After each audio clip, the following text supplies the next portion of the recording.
Hello, everybody, and welcome to another one of the sauce of the sauce. Have you had your sauce this week? Marianne, have you had yours? I always get my sauce. You've been sauced up during the week? No, we haven't had any saucy chats yet. We haven't started that yet. No. Okay, fine. For people that aren't aware of what the sauce of the sauce is all about, it's about training, it's about learning and development, and we also have a community that's called the Sauce of the Sauce. How about that? It matches the name of the podcast, and you can go there and be part of that community if you want to. There's a waiting list for it currently, or that's probably over, and the doors are probably open by the time that you've watched this podcast. And we will put the link for that in and around this podcast as it goes out, so you'll be able to go and find it. Today's guest is Rochelle, who we shall now welcome into our fold. Rochelle, hello. How are you? Hello, I'm good, thank you. And this is my first ever podcast, so if I'm rubbish, I do apologise. Well, no, not at all. You'll be fine. You're within good company here. This is about my 2000th podcast, so you'll be okay. I feel you'll be fine. We'll look after you. Rochelle, tell us a bit more about you. I'm a 34-year-old electrician, and I'm in the Lake District. And for the past 6 months, I've been working on an app designed to help with the retention of women in construction.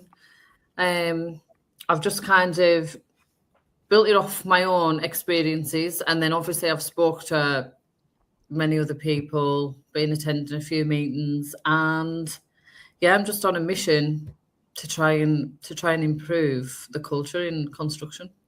Well, you're going against an awful lot of history there, aren't you? Women in Construction Week this week. Yes. We're asking Rochelle to come on, because I've seen, as we all know, on LinkedIn, there's a lot of stuff. There's a lot of noise, and it can be really, really hard. I spoke to Rochelle the other day on the phone about, just how hard it is being seen, being heard, and that there's a lot of big characters out there. But true to me, as usual, I saw Rochelle. I saw she was posting, and I saw she was posting a lot of stuff that she had a lot to say about something that was worthwhile saying, because there's a lot of hot air. There's an awful lot of stuff out there. And you know me, Graham, I always want to see the real stuff. And also people that might be seen as the underdog, or people that people might dismiss or see over. And I did see people are giving you a lot of traction, but it can be really hard. And I know this. I just spoke to somebody who is actually quite big in the football world, who had worked for 2 football teams, big ones, in a training role, but now works for herself, and said it's really hard. And anything, when you're doing it off your own back, on your own, although you work for a company, you're doing this on your own. Yeah. And being a female is really hard. Graham knows I developed a program, and I developed the program. So bearing in mind, I had developed the program. It's worth knowing this. And then when I was looking for a name of what to call the program, I put it out there to the world, to which I got from, sorry, but quite a lot of men. But haven't you better do some market research on this? Yeah, I kind of did. I did 7 years of market research, and then I wrote it. So it can be really hard. And even when you're a female that's very strong, and I know you are, you just need people behind you to share. And that's why I wanted to ask you on. So I wanted to say about that, because I think people often don't see really good stuff, because they're looking. It's quite intimidating as well, isn't it? I think when you're starting to do, like, put yourself out there, like, I've only been on LinkedIn for the past couple of months, like vocal on there, so it can be quite intimidating when you're like, you're doing a good job. I'm going to just do it, just go for it. Got to try. You got to try. You got to get out there. You got to try. But it is hard. It is hard. It's hard for any business owner. But you know, for some people, it seems like everything's stacked against you, because it's Women in Construction Week. It probably is why the particular episode went out last night of Rich House, Poor House. Did you see that, Rochelle? I did. I actually haven't, no. Okay. Because in that the rich house owned a plastering stroke plumbing business in London, living in a £12 million suite that overlooked the River Thames, as you do. And because his father had owned Plimlico Plumbers, which had made absolute millions. I think they sold it for 150 million. Oh. But it came out in the program that the wife from the poorer family who had been doing some gardening, they said, well, there could be an opportunity here for you to step into plumbing because there's such a shortage of women in construction at the moment, and women are needed. What it didn't touch upon, though, which is the bit that was missing, was why women are needed in construction. So perhaps we could just touch on that for a minute so that we could fill in the blanks for anybody that did watch that last night. Why are women needed in construction right now? I think there's a lot of talk about it, but it's just, it kind of broadens the whole workforce. Like, women do things different to men. That's just a fact. And having like them different views on a single job site, like they could think of a way to do something great, but then a woman could step in and they could think of a different way to do it. And it's like, it's just, you don't want a gender war. It's just like, we can work so much better together than just as separate as like women work together, men work separate, like that. It just works better if we all work together. Yeah, that's like as simple as I think.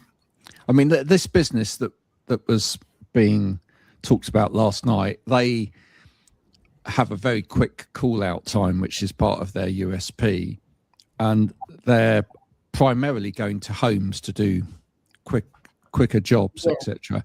I can imagine in that scenario as well that maybe a lot of females at home on their own, letting a tradesperson in, wouldn't necessarily want a man entering their house for the next 5 hours as well.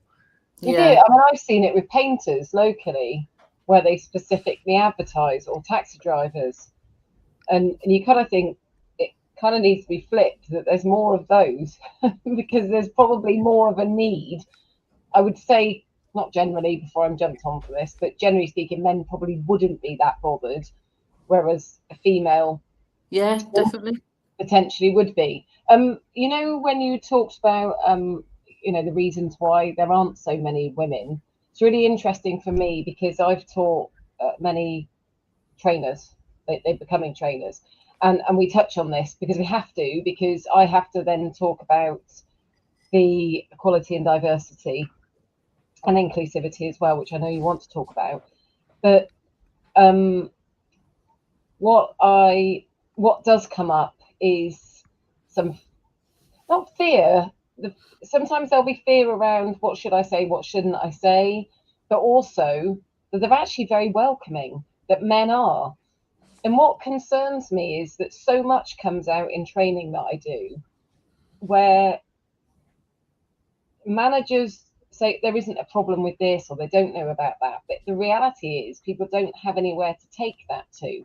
And I think men, I've got to be careful because there was something about all men this week that people were saying about, but I think in general, I think men probably would like to be understanding about things. I think men don't often speak out about things for fear about being jumped on and told off and judged. So quite often men will come to me and pass things by me because they know it's quite a safe place.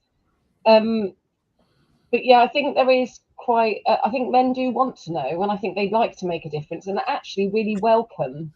No, so long as it's done in a, because I think there are times that I can see why men are scared off. And Graham, I'm sure, you and I have had many a conversation. I think if you don't broach the subject well, the same as I would do with, I've got 2 young men. If I don't broach things with them well, they'll be scared off and not want to learn. So my experience is men want to, and they say actually having a female around makes men nicer. It makes men nicer, and I don't know if you've experienced that.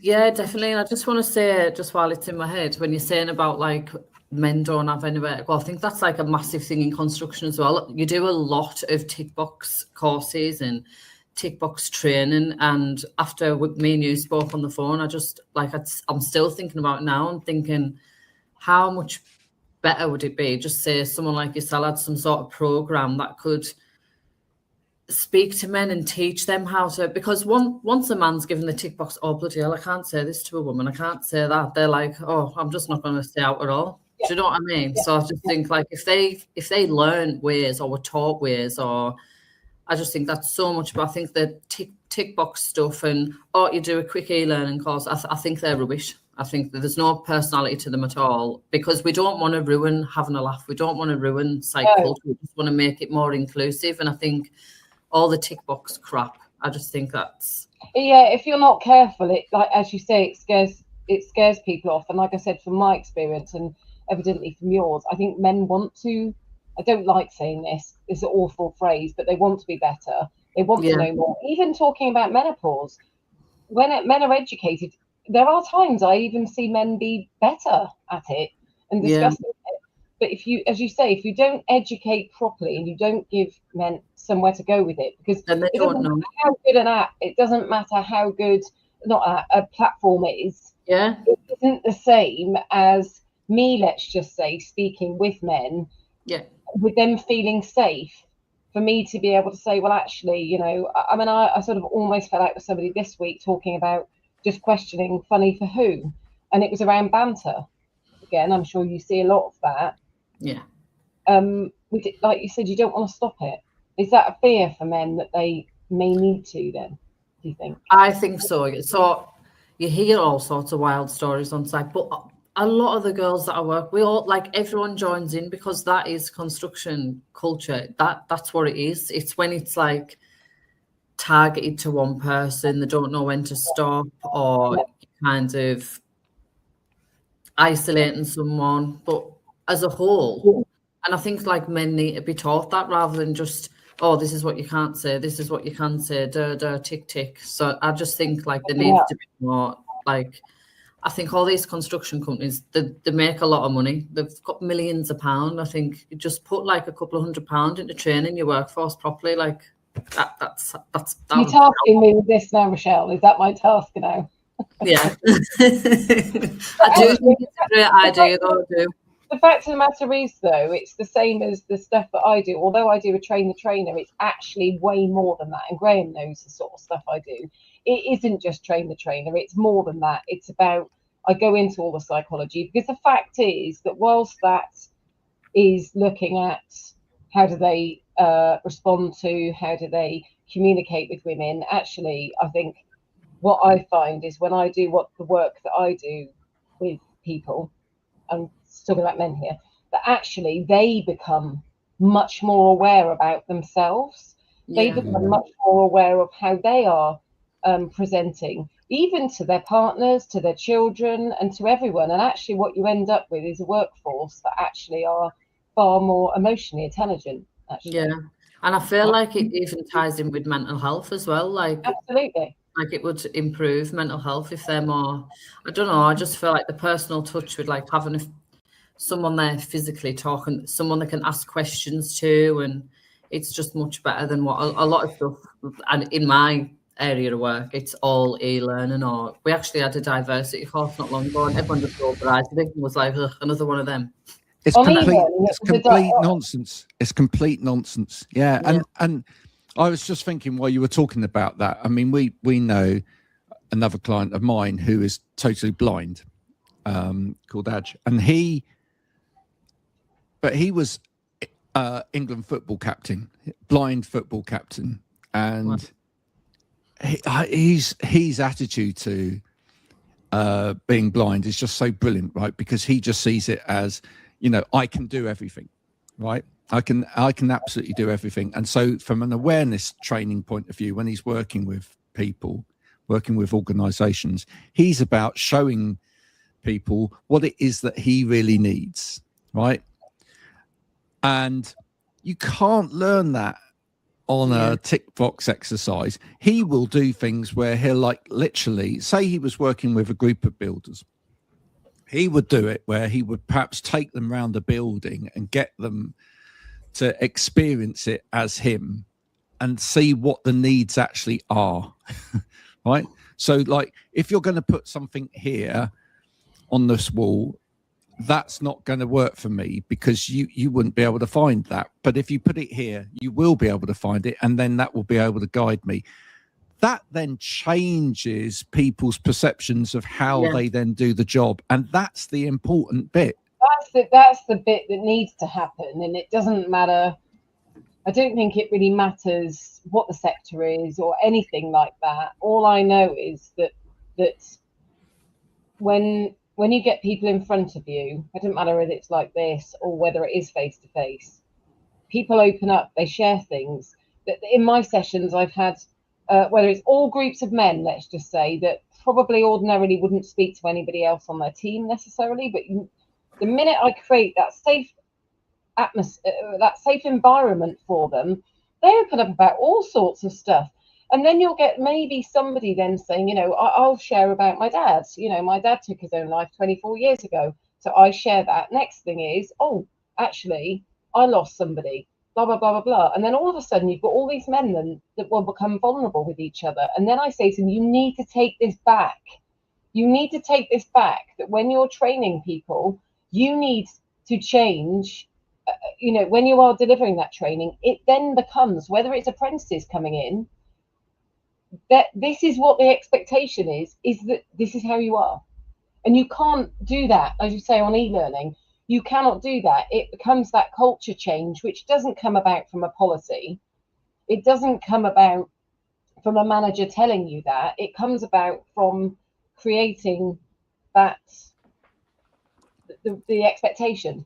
Well, I've always said, I'm beginning to believe this even more, that actually the first lot of training that anybody should get is around emotional intelligence. Absolutely. Because I think actually when you then become more open to being more emotionally intelligent, you then actually realize what you need in terms of training. You then understand what you want to have in front of you.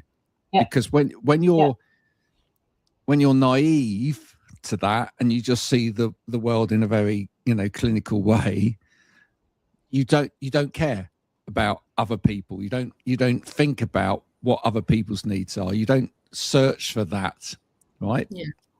But if you go back to what I was saying a minute ago about, you know, someone's needs who is visually impaired, for example, once you start thinking, I need to feel, I feel that and I understand that, then if you're on a job, you'll start to think, actually, how are different people going to interact with this space? What impact is what I'm doing today going to have on different people that come into this area? So you think about that.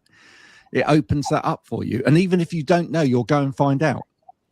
Because you just have that different way about it. I mean, I don't know, Rochelle, if you would agree here. I know that sometimes when I'm talking about something, we might be talking about banter. And I do think as well, obviously it's my business doing what I do, but I think having a female teaching this stuff does work, because there are things that even I've got many a male friends where I've said, being a female out there, that it's harder. There's some things that are harder. And they've said, well, why are you saying that? And I said, because it is, because you can't understand what it's like to have a business and be a mum and be this and that. Nothing against you, but you don't. Just like I don't understand what it's like to be a man. Just like when I have men speak over me or assume that I don't know things. And what I do know is that the minute I'll say to them, got kids, got a partner, how would you feel if that was said to them? That's when they get it. And that's, even if you have that question on e-learning, it doesn't land the same. No, I think it's the same.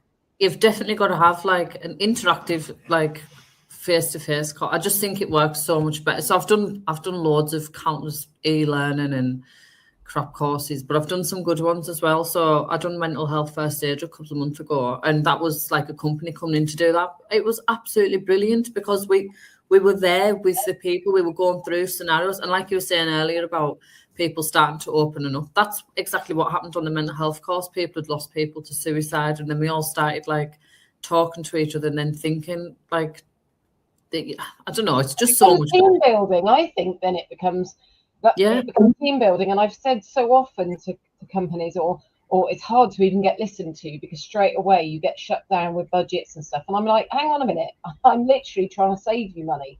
Because if you look at, so if you had somebody come in that does it bespoke, let's just say, they can then communicate to you actually what else they're covering in there.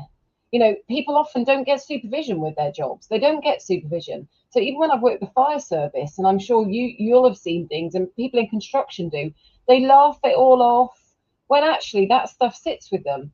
So quite often that training actually becomes quite a supervision task as well, that I would always urge anybody who is getting somebody in to do training, speak to them before and speak to them afterwards, because stuff will come up.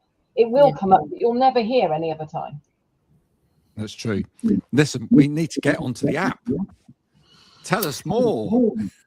I feel like I'll just blab on rubbish, probably. It's not rubbish, and if you need to know, you need to tell us.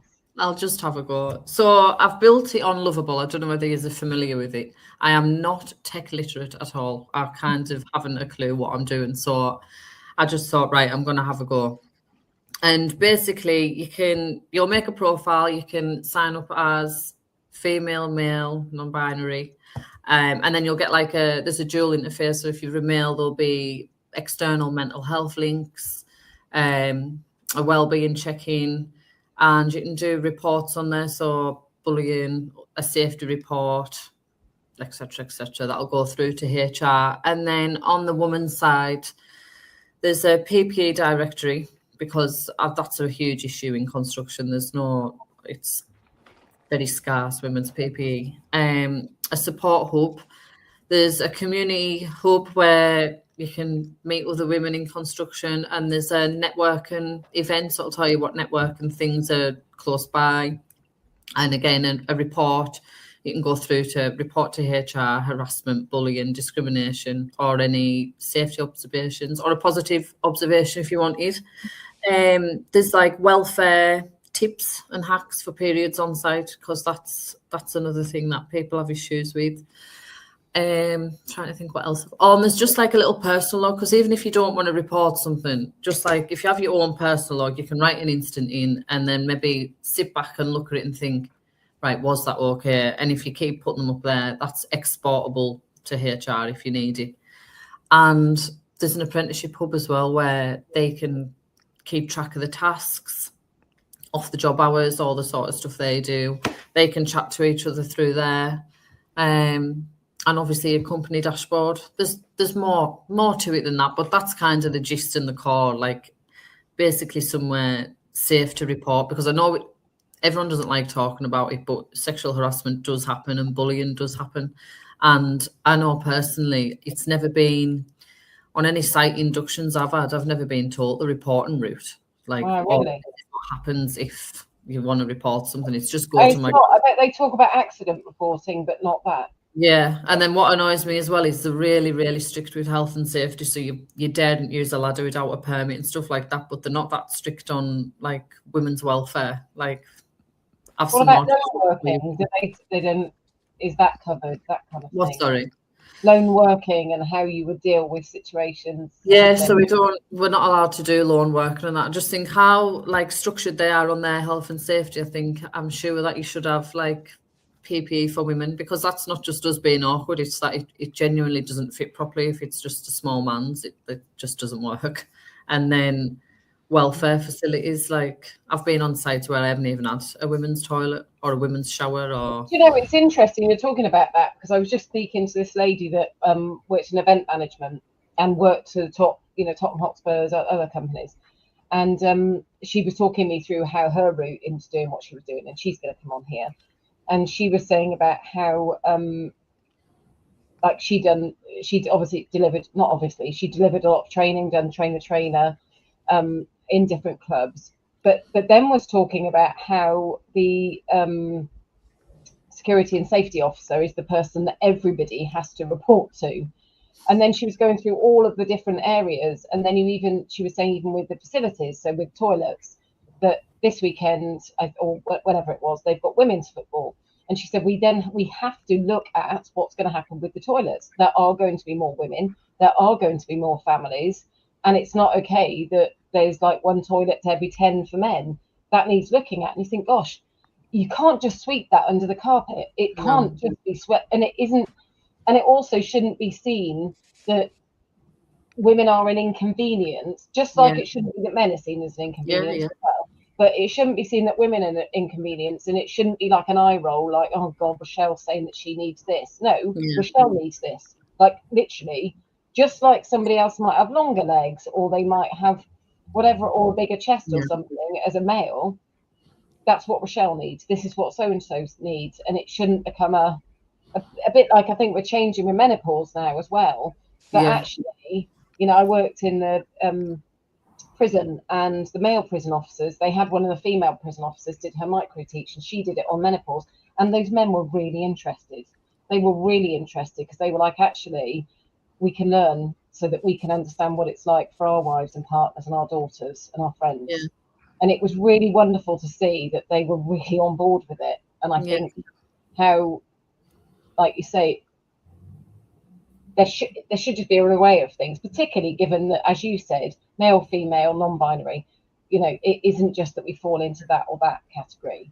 No. There's a whole Rochelle, who are you trying to aim this app at? Do you want construction businesses to take it on and use it as a sort of corporate way of actually encouraging more women in? Yeah, so my plan is to accompany how I've got it set up at the minute. Like I say, I've just built it on my own, so there'll be other stuff to do. And can we just say well done to you for that? Like, thank you, I do appreciate it. I do appreciate it.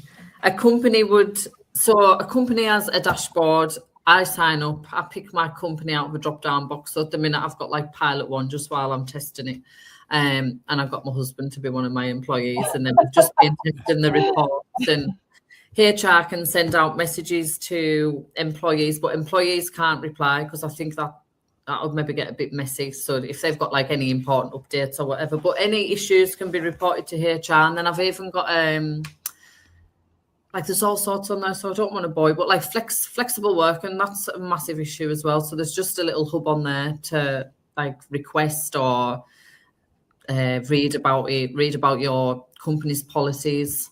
But yeah, it'd be great if companies did adopt it and then got their employees to use it, and then male and female. I think it'll be handy for both to have like men's. That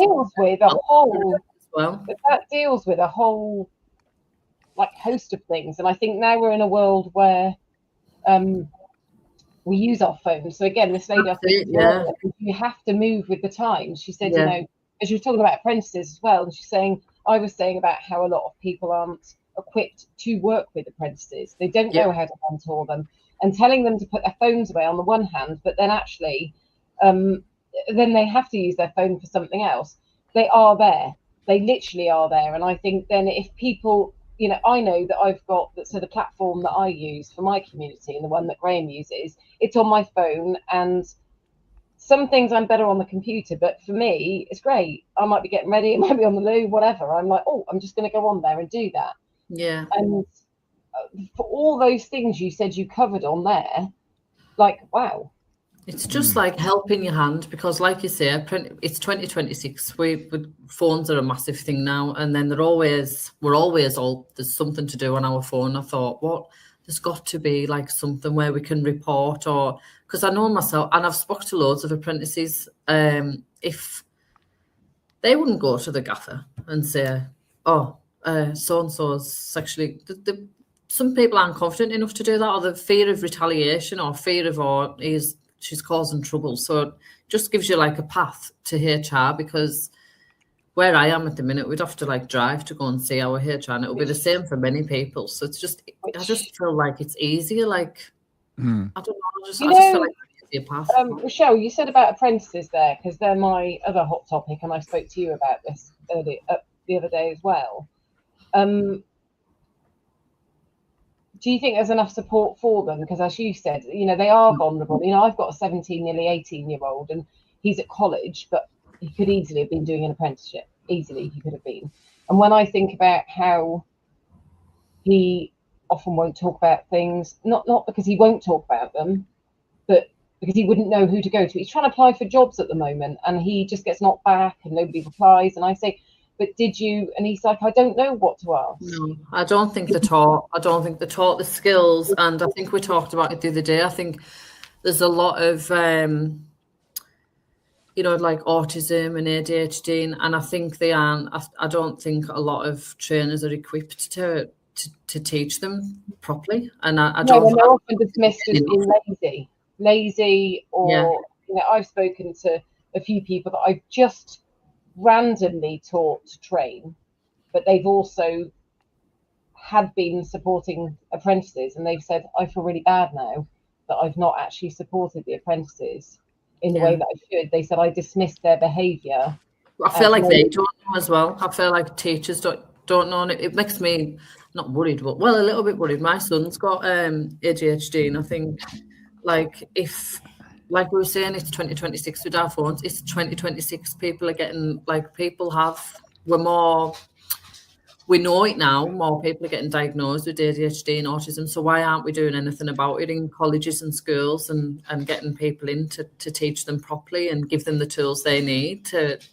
It's scary. It's scary that much of the population has it, and that's just who diagnosed. But even those that aren't, they still will present with those traits. It still really, really worries me that when I speak to people about the budgets, they say, we might just have to flex it in a bit, or there's not really time for that. And I'm like, why? Why are you just sweeping this under the carpet as if it's just like a nice little added extra? Can I just throw something in there? Because it's quite interesting, this, right?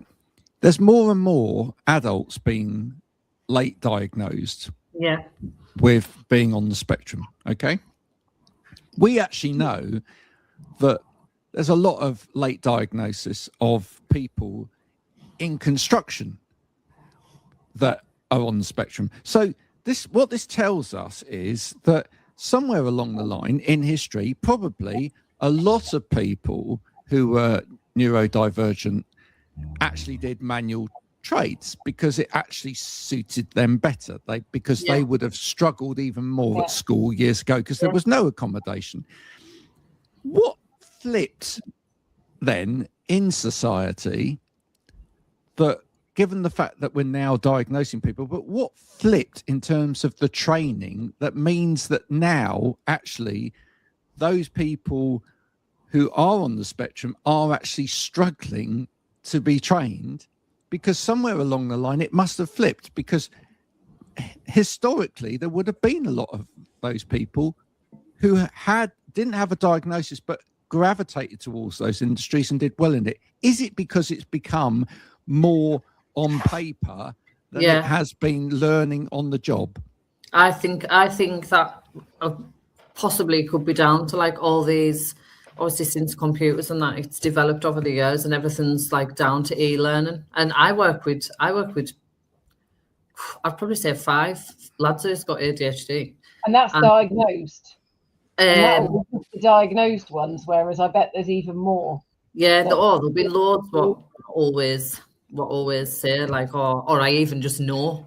I probably have got traits of it myself. That is really, really interesting. I've got an example from when I used to go out and do assessments, where I went to see this manager on the railways, right, who was in his 60s, okay, but was now facing a tough time because he'd become a manager because he started on the railway lines. He started doing it when he grew up in the railways. Everything was done on the lines, and he would be great at visualization. He'd be great at going down to the lines, seeing what the problem was, verbally giving communication about what should be done, etc.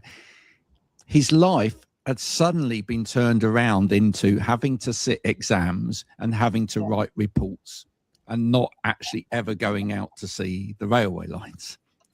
And now he was struggling. I think there's a massive problem here. We are getting rid of people that are very, very skilled at doing something on the coalface. Yeah. Because we're trying to do too much of it where they're sat behind a desk, having to do this, having to do that, which isn't their thing. It's just, it's difficult for them. And yes, we can make adjustments to help them with that. We can give them more time. We can give them pieces of software to help them with that, etc. But do we actually need to, or should we just be getting back to saying, yeah, actually, this person is capable of doing what is needed? It's a big question. I think it's so often overcomplicated, and I think what concerns me as well is that by doing this, like you said, the e-learning stuff, it loses a lot of people. Like literally, people leave. There's a whole bunch of people that don't then get on in the world of work because they can't toe the line, whatever that line might be that's seen, and particularly for people that have gravitated towards certain sectors, so be it care, security, whatever, where I think that, and if you think about it, and it's just the same all over, because I've got friends in America that are saying those people that are almost like mocked or written off. What did you say, Rochelle, about the companies that you work with? They got a lot of money. And actually what we should be saying is that, it's not a shameful thing to end up in those, to be in those sectors or in those roles, because actually you can make a damn lot of money, probably more so, scaffolders. I was teaching a scaffolder a while ago, not to do scaffolding, so I haven't got a clue about that. And he was saying the reason why it's so expensive is because there are so few scaffolders at a tiler, so few of those. And it does concern me that, people aren't getting into these roles, or they're not being taught properly. And I absolutely know, though, that if I get somebody in front of me and I teach them how to teach, which isn't, as I said in my post today, which was Tuesday, show and tell. It isn't about show and tell. It really isn't about that. And if somebody doesn't know how to do that properly, all they are going to do is show and tell. Or went into my friend's barber shop one day, sat down, and I heard this guy talking, and he used to go to my school, and he was complaining about some apprentices. Didn't know who I was. I'm just sat there because my sons are in there. And next thing is my friend joked, so you're a teacher, you've got your own business, you need some work, don't you? You can go and be a brekkie for him, can't you? As an apprentice. And I went, not a chance. I said, I've just heard how you speak about apprentices, and you've just stood there and said you can't get anybody to work. Do you want to have a think about why you can't? I said, because if that's how you speak to people, like literally the evidence is right there for you. And I really would urge businesses to spend the small amount, and it literally is a small amount, whether it is getting your people that are mentoring the apprentices, or whether it is your trainers, just to get them trained up. And it isn't even expensive, because particularly if you want to keep those apprentices, there aren't that many of them anyway. I don't feel like expense should come into it, really. I mean, I know obviously it's got to for money, but I think a happier workforce, I know that that's what we are. If we're happier, we're more productive, more work gets done. If we're not happy, it has to go somewhere. The money has to go somewhere. And I'm a bit of a loss as to whichever way you look at it with training, it often only gets put in there when something's gone wrong. And you're like, well... I can understand, though, that we do live in a more complex world now, right? I've often told the story. I started a business when I was 11, and I would never have been allowed to start it these days, because as part of that, Rochelle, I used to use a proper guillotine, right? An electric one that would literally could take your hand off in one go. An 11-year-old wouldn't be allowed anywhere near that now, from health and safety reasons. And we live in that world now where compliance is absolutely key. We didn't have all of these ISO standards and BS standards and whatever, going back 40 years ago or whatever. So you could get away with a lot more back Yeah. then. With support, you could have, I think. Yeah, but the point is that has changed, right? But what we haven't changed, and I think what's coming out here is what hasn't kept up. And going back sort of 9 years ago, when I used to sit in university rooms listening to how we're going to accommodate students with different disabilities, for example, going through courses, and from an attainment point of view, do we have to have it as an exam, or could we allow this student to stand up and give us a presentation, or could we allow them to provide a PowerPoint deck rather than a written exam? Not their ability to sit in a Exactly. So, are there other ways that we can look at whether or not someone's capable in this situation? I feel like these other industries need to keep up now, right? I feel that switch that I was talking about earlier, why has this switched? Why, if once upon a time, a lot of people, right, who were neurodivergent gravitated to an industry and now they're struggling to survive in an industry, maybe it's because we have switched it too far in terms of how we assess people, and now maybe we need to start looking at that again and go, right, actually, if this person can build a brick wall and it's straight and it's level and it's done safely and it's compliant and they can tell us about it and what they're doing, do I need them to do a tick box exercise on the computer, which frankly doesn't actually show that anyway? Maybe that's the answer here. Absolutely. I'll get off my soapbox. Why do you think so? I don't know what the ratio is. Why? It's interesting. I worked in the prison, and there the ratio was more women prison officers than 7 to 3, if I can do my sums right. I don't know what it is for construction, and I don't know if electrician, plumber, I don't know if it's any different with different sectors. Why do you think so few women do go into construction? Why they do? Why they don't? I think it's probably a lot of stuff. I feel like the research I've done, a lot of apprentices drop out. I think there's a multitude of stuff, like there's no vision of career progression for them, so it's kind of like, am I just doing this? Flexibility, like working hours for construction aren't great at all, and I'd say isolation, like being on, it's nice having lads who are friends, men who are friends, but you still sometimes want like a woman there, or even a mentor you can go to and like have someone to speak to. Are there incentives getting into it for females? I know, like being a teacher, I know there's certain incentives for certain areas where there's less teachers coming through. Are there incentives for females, or is it just? I don't know. I feel my company is actually really proactive, to be fair, and I've got a meeting with all the female apprentices. What company is it?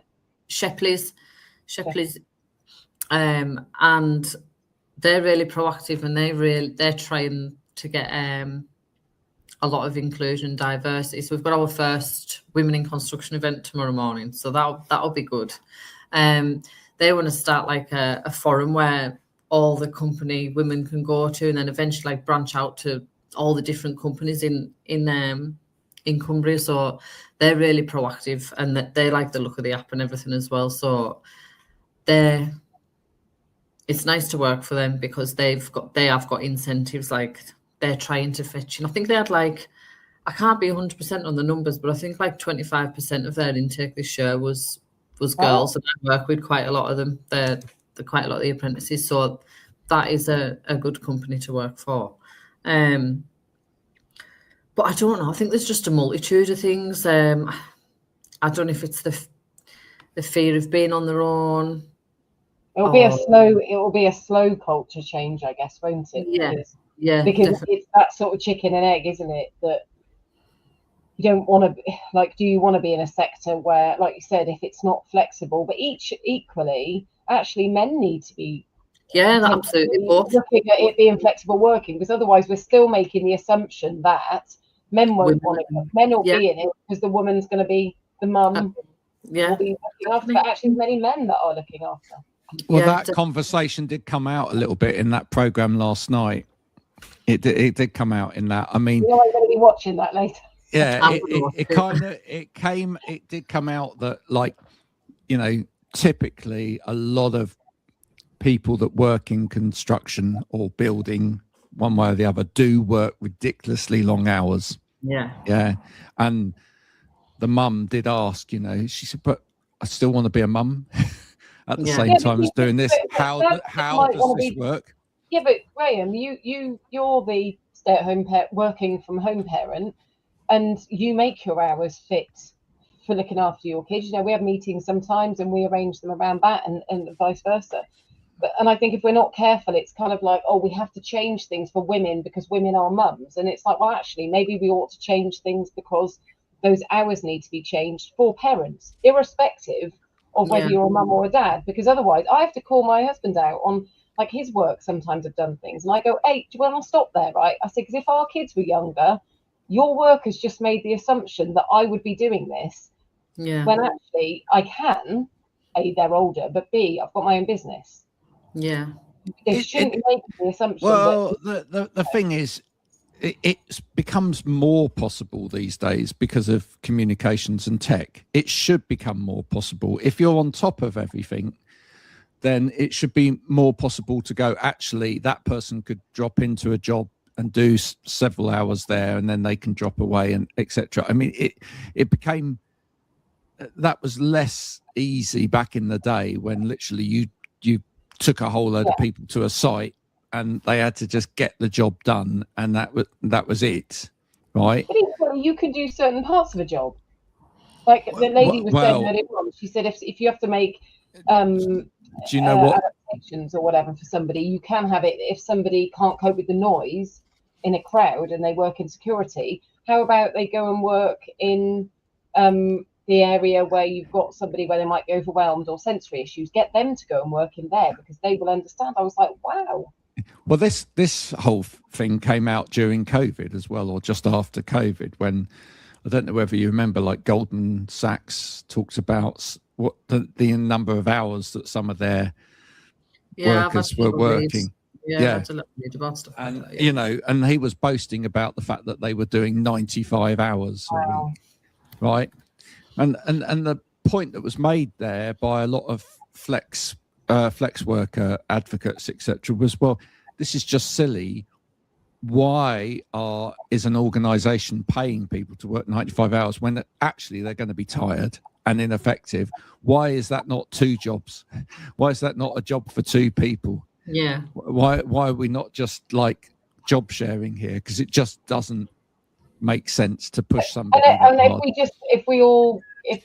if people just go along with that, it makes it so that it's normal. Yeah. And it's not. You know. I don't think we'll ever come up with all of the answers. We can just push. We can just, I think it's brilliant. I think it's brilliant what you've done. And I've written a program for something, and that took me. I say even know what I'm doing, but doing what I've done for a long time, it was quite a big deal to do that. So I really take my hat off to you for doing it and really sticking your neck out to do that. And I absolutely will be behind you, and I know Graham will be, and we'll do whatever we can. Thank you. Really, really appreciate it. I was going to ask, just to kind of finish today, and thank you so much, Rochelle, for coming on and talking about this. You're welcome. Thanks for having me. What is it you need now? How do you have in a business plan? Do you need a group of people to come in and invest in this? Do you need help with actually getting this out to organisations? What actually is it that you need?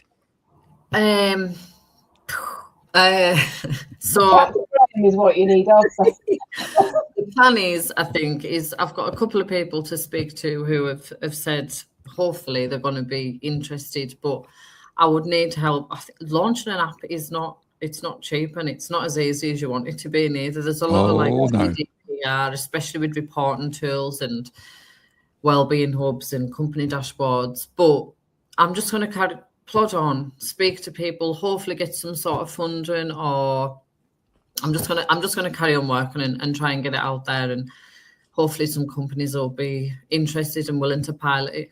and see where it goes from there. But I'll just keep trying, keep pushing. Okay, cool.